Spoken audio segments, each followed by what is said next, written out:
बंद।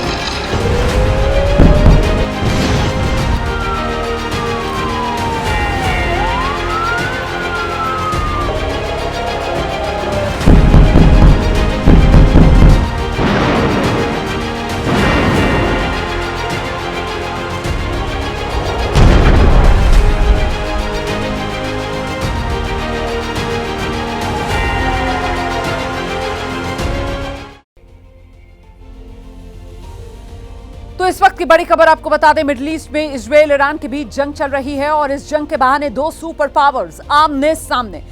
अमेरिका और रूस की मैं बात कर रही हूं। इजरायल की तरफ से जहां अमेरिका ने ईरान पर हमला किया, आज ईरान को रूस का साथ मिला। ईरान के न्यूक्लियर साइट्स पर हमले के बाद मॉस्को में आज एक अहम मुलाकात हुई है। ईरान के विदेश मंत्री उनसे रूस के राष्ट्रपति ने मुलाकात की है। मॉस्को में पुतिन और अब्बास अरागची के बीच ये मुलाकात। पुतिन ने ईरान पर हमले को निराधार बताया है।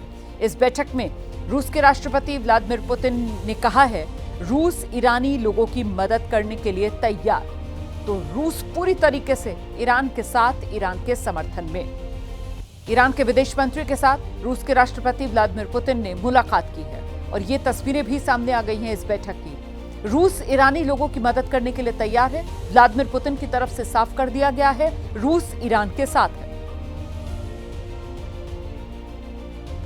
तो मॉस्को में यह मुलाकात हुई है व्लादिमीर पुतिन और अब्बास अरागची, जो ईरान के विदेश मंत्री हैं। मॉस्को पहुंचे अब्बास अरागची और वहां व्लादिमीर पुतिन से उन्होंने मुलाकात की है।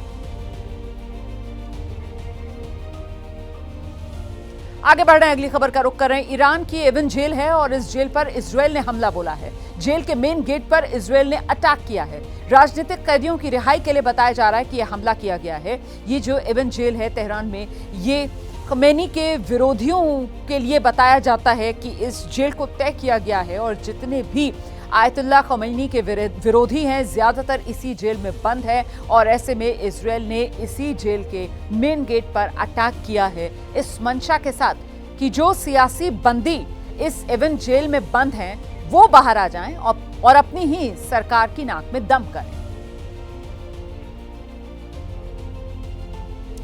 तो अब बताते हैं आपको कि आखिर इजरायल ने ईरान की राजधानी तेहरान में जेल पर यह अटैक क्यों किया। विस्तार से जानिए।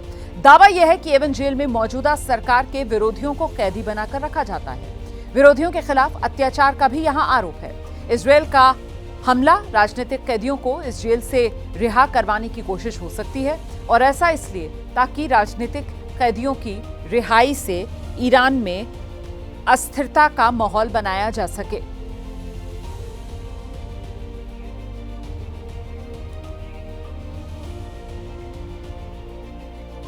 और इस बीच ये जो तनातनी बनी हुई है, इजरायल और ईरान ने एक बार फिर एक दूसरे के शहरों पर हमले शुरू कर दिए हैं। ये बड़ी खबर मैं आपको बता रही हूं। इजरायल ने ईरान के 6 एयरबेसेस पर हमला करने का दावा किया है। इजरायल के हमले में ईरान का काफी नुकसान होने की भी खबर है। इजरायल ने मशहद में, तेहरान में, हमादान में, देसफुल में, शाहिद बख्तरी में, तबरीज में ड्रोन हमले किए हैं और इन हमलों में ईरान के 15 फाइटर जेट्स और हेलीकॉप्टर्स नष्ट करने का दावा है। इजरायली हमलों में रनवे, अंडरग्राउंड बंकर्स, एक ईंधन भरने वाले विमान, ईरान के F-14, F-5, AH-1 जैसे फाइटर जेट्स को भी भारी नुकसान होने की खबर है। ये दावे इजरायल की तरफ से किए गए हैं। इजरायल ने ईरान में जो एयरबेसेस हैं उन पर हमले का बड़ा दावा किया है और उन एयरबेसेस को नुकसान पहुंचाने का भी इजरायल बड़ा दावा कर रहा है। तो भीषण होती जा रही जंग इजरायल और ईरान के बीच, और ऐसे में इजरायल का बड़ा दावा, उसने ईरान के एयरबेसेस पर हमला बोला है और यहां खासा नुकसान ईरान को पहुंचाया है। सीधे आपको लेकर चलेंगे, हमारे साथ हमारे सहयोगी जगविंदर पटियाल इस वक्त मौजूद हैं। जगविंदर, ये जो आर पार छिड़ा हुआ है ईरान और इजरायल के बीच, और इस बीच जो इजरायल की तरफ से बड़ा दावा किया जा रहा है कि ईरान के एयरबेसेस को उसने निशाने पर लिया है, इसको लेकर अपडेट क्या मिल रहा है? कितना नुकसान ईरान में? देखिए, दोनों तरफ से नुकसान किया जा रहा है, एक दूसरे पर हमले किए जा रहे हैं, अपने अपने अटैक होते हैं और अपना अपना प्रोपेगेंडा रहता है। उससे आगे जो बड़ी चीज़, एक पिक्चर निकल कर आ रही है सामने, ईरान ने अमेरिका के हमले के बावजूद अपना रुख नर्म नहीं किया है और अब लग ये रहा है कि क्या अरब देशों तक फैल जाएगा ईरान और इजराइल का युद्ध। ऐसा इसलिए हम कह रहे हैं क्योंकि जो इकोनॉमिक कॉरिडोर बना हुआ है हॉर्मुज बीच में, उसे बंद करने का पार्लियामेंट में प्रस्ताव पास कर दिया गया है। उसे फाइनल अप्रूवल के लिए सुप्रीम लीडर के पास ईरान ने भेज दिया है। अगर ऐसा होता है तो जो दुनिया को 18 से 20% तेल की सप्लाई इस कॉरिडोर के जरिए होती है, उसे सुरक्षित करने के लिए अमेरिका और इजराइल को खाड़ी देशों का सहारा लेना पड़ेगा।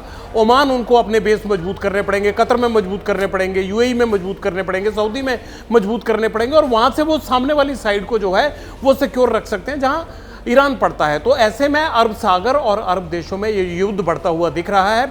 अगर हॉर्मुज़ इंटरनेशनल कॉरिडोर बंद होता है और मालवाहक वाहनों की जो वहां से आवाजाही है, तमाम जितने भी शिप्स हैं उनको डाइवर्ट किया जाता है, तो ये ग्लोबल इकोनॉमी पर फर्क डालने वाला है। इसीलिए चाहे वो चीन हो, रूस हो, ये भी नहीं चाहते, लेकिन ईरान जिस तरह से दबाव बना रहा है उसे देखते हुए लगता है कि अब अरब देश और अरब सागर इस युद्ध का अखाड़ा बनेंगे।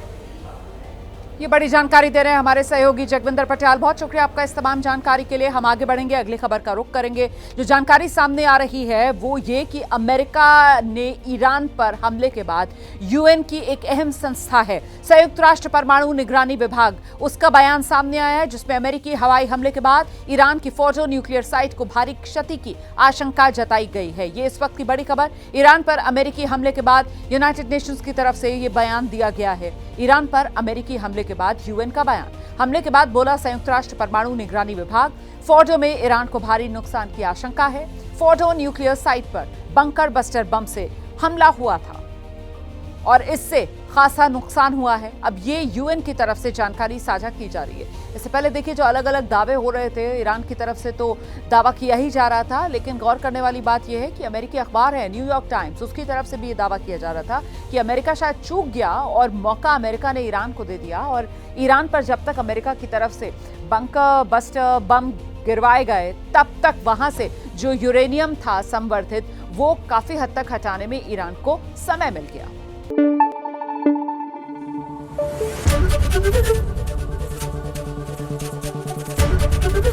एबीपी न्यूज आपको रखे आगे।